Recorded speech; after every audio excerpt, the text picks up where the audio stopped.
Chapter 6. A Young Man Refused. 2 days later, Mr. Collins asked Elizabeth to be his wife. He was very orderly in his manner. One day, after breakfast, when he found Mrs. Bennet, Elizabeth, and Kitty together, he addressed the mother. "May I hope, madam, for your approval when I ask to privately speak with your fair daughter, Elizabeth?" Elizabeth turned red with surprise, but before she could say anything, Mrs. Bennet was already leading Kitty to the door. "Oh, dear," said Mrs. Bennet. "I am sure Lizzie will be very happy to speak with you. Come, Kitty, I want you upstairs." She was hurrying away with Kitty when Elizabeth called out, "Dear mother, please do not go. I beg you to stay. Anything Mr. Collins has to say can be heard by you. He has no need to speak to me alone. I will leave with Kitty." No, don't be silly, Lizzie. You stay where you are. I insist that you listen to what Mr. Collins has to say." After thinking for a moment, Elizabeth thought it would be wisest to get it over as quickly and as quietly as possible. She sat down again on the sofa, took up her sewing, and Mr. Collins began. "Believe me, my dear Miss Elizabeth, your lack of selfishness only adds to your other perfections. You can hardly doubt, I know, the reason why I want to speak to you. It's true, my attentions toward you have been too strong to be mistaken. But before I talk about my feelings, perhaps it will be better for me to explain my reasons for wanting to marry you." The idea that Mr. Collins was weak against his feelings made Elizabeth almost laugh. She was not able to stop him from speaking further. "First, I think it is a good example for a man of the church to marry. Secondly, I am convinced our marriage will add to my happiness. Thirdly, a very noble lady whom I'm very grateful toward wishes me to marry." "Your reasons, sir, are clever and well thought out," said Elizabeth hurriedly. "But I think you would be—" Mr. Collins held up his hand. No, please do not speak. I have not finished yet. I have another reason. Because I am going to get this property after the death of your father, I have decided to marry one of his daughters. This way, you and your sisters will not lose very much. This is my main reason." "Your reason, sir, is very kind and respectable, but—" I am glad that you approve of my ideas. Now, I have only to convince you of how strong my feelings for you are. I repeat, dear cousin, the strength of my feelings for you." It was absolutely necessary for Elizabeth to interrupt him now. "You are too quick, sir," she answered. "Though I am able to see the honor and necessity of your offer, I cannot accept it." "I know, dear cousin," replied Mr. Collins. "It is common for young ladies not to accept a man's wishes. Sometimes their refusal is repeated a second or a third time." "Upon my word, sir," cried Elizabeth, "I am not speaking in such a way." "Please believe me, dear cousin, that your refusal does not discourage me." "Your hope is quite amazing after what I have just told you," interrupted Elizabeth. "I am perfectly serious in my refusal. You cannot make me happy. I am the last woman in the world who could make you happy. I'm certain that your friend, Lady Catherine, if she knew me, would not consider me suitable for the situation." "I do not think Lady Catherine would disapprove of you," said Mr. Collins very seriously. "She said, 'Choose a gentlewoman and let her be both active and useful. Make sure she has been raised not to expect too much, so that she can make a small amount of money go a long way.'" "You give me too much praise, sir." "When I see Lady Catherine," continued Mr. Collins, I shall speak about you in the highest terms. Really, Mr. Collins, cried Elizabeth with some warmth, you confuse me. I have said nothing to you that can be taken as an encouragement.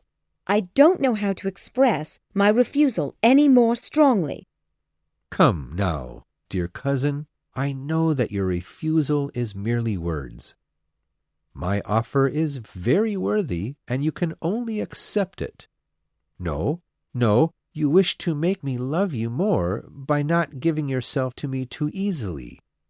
This is common with traditional women of good manners. Elizabeth was becoming desperate. Truthfully, I say to you, sir, I have no future plans to marry you. I thank you for the honor, but my feelings cannot allow me to accept your offer. Can I speak any plainer? Oh, you are so charming, he cried. I am sure that when your father has given his approval, the matter may be considered settled.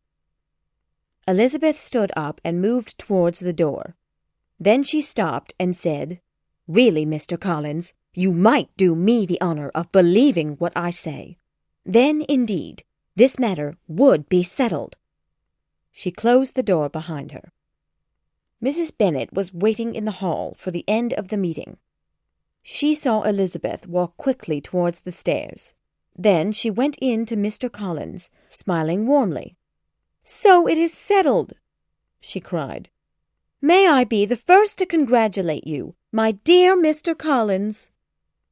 Thank you, dear ma'am, he replied, and gave her a little bow. I have every reason to be happy with my dear cousin's refusal. Refusal?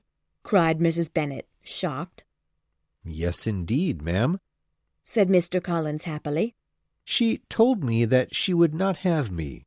I'm sure she means to encourage me. Mr. Collins, if only this were true! But that is not Lizzie's manner. She must have meant what she said. Mr. Collins looked surprised. Is it possible that she would refuse me?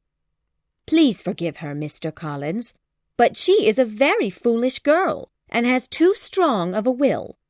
She does not know about her own interests. But don't worry, she will be made to be reasonable. She shall be made to— Pardon me for interrupting you, madam, said Mr. Collins. But if it's true that she is really too willful and foolish, she will not be a suitable wife for me. You must consider my situation. Sir, you misunderstand me, said Mrs. Bennet, worried.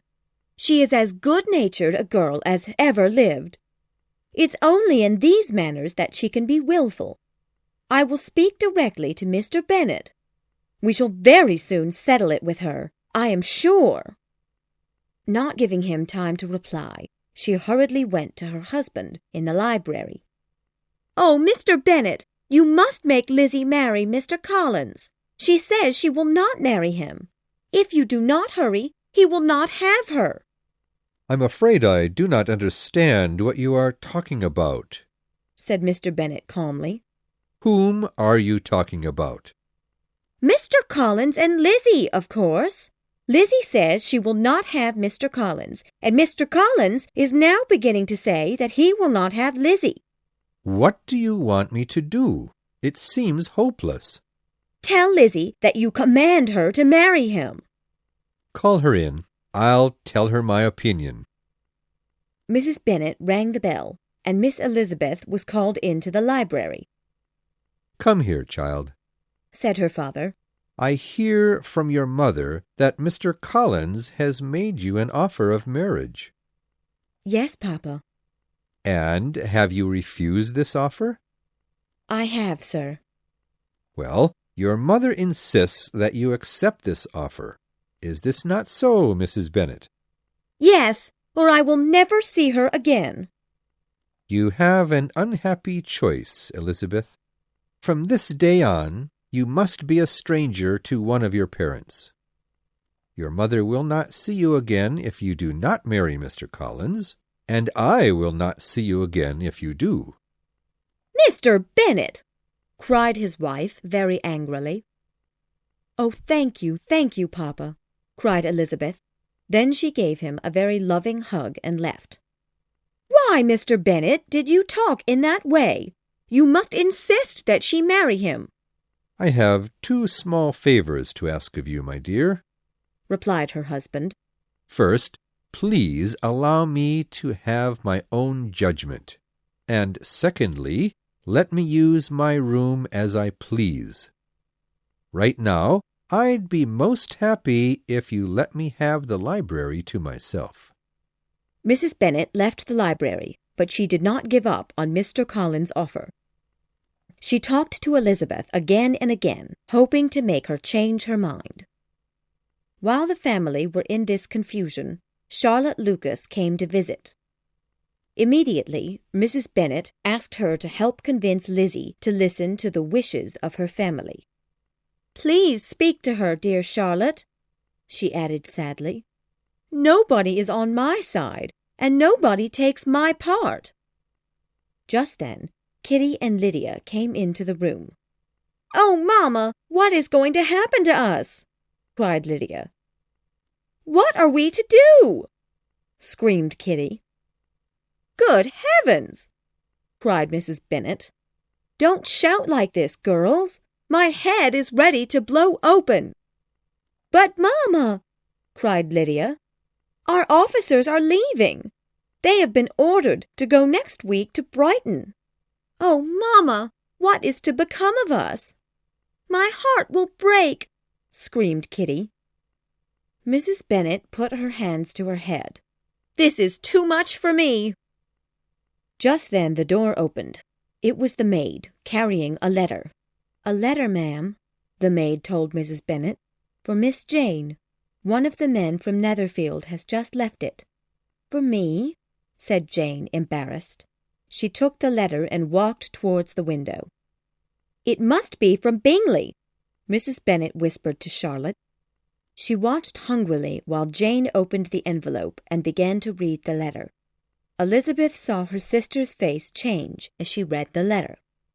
"Well, what does he say?" cried Mrs. Bennet. "Thank heavens there is still Mr. Bingley for us." "The letter, Mamma, is from Miss Caroline Bingley," answered Jane sadly. "Why, what is it, my love?" said Mrs. Bennet, coming toward her. "You've gone all white." I am surprised by this news, Mamma. The whole family has left Netherfield. They are on their way to Mr. Darcy's house in town. They will not return this winter." "This is Mr. Darcy's doing," said Elizabeth. "Oh, my poor Jane," cried Mrs. Bennet. "You have lost him forever." Jane quickly hurried from the room. "And my poor Kitty and Lydia," continued their mother. "You are soon to lose your officers, my poor daughters." Mrs. Bennet sat down onto the sofa, her hands raised to her head.